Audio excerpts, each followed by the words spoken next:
आपण दोघांनीही आपलं संपूर्ण वैवाहिक आयुष्य इतरांच्या बिछाण्यांमध्ये घालवलं. हे शब्द कोण्या सामान्य माणसाचे नाही, तर भारताचे शेवटचे व्हाईसरॉय लॉर्ड माउंटबॅटन यांचे आहेत. आज काँग्रेसचे काळे कारनामेच्या दुसऱ्या एपिसोडमध्ये आपण बोलणार आहोत भोगवादाच्या त्या कराराबद्दल, ज्यासाठी देशाचं सैन्य आणि देशाची संसाधनं टांगणीला लावली. 90च्या दशकात एक गाणं खूप गाजलं होतं.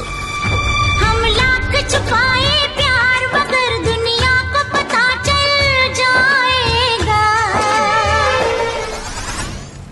लंडन डेली मेल या वृत्तपत्रानं एक बातमी छापली, ज्यात 1922च्या त्या शाही लग्नाचं सत्य जगासमोर मांडलं. माउंटबॅटन आपल्या पत्नीवर म्हणजेच एडविनावर प्रेम करत होते, पण लवकरच त्यांना कळालं की एडविना लैंगिकदृष्ट्या आसक्त होत्या. त्यांच्या आयुष्यात 18हून अधिक पुरुष आले, पण सर्वाधिक चर्चा झाली ती जवाहरलाल नेहरू यांची.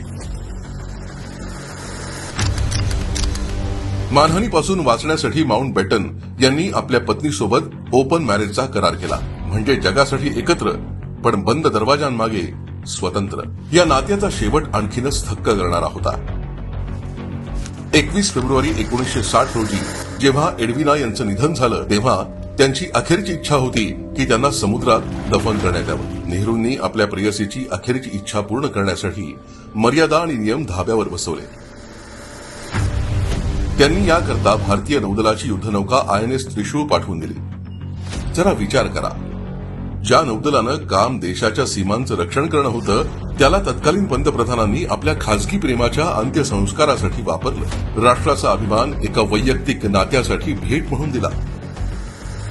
देव जाणे अशा किती तडजोडी नेहरूंनी आपले भोगवादी शोक पूर्ण करण्यासाठी आणि परकीय दबावांपुढे गुडघे टेकून केले असतील, ज्याची किंमत देश आजही मोजतोय. हे छंद फक्त नेहरूंपुरते मर्यादित होते का? या परिवारानं राष्ट्राच्या पैशाला आपली जहागीर समजली.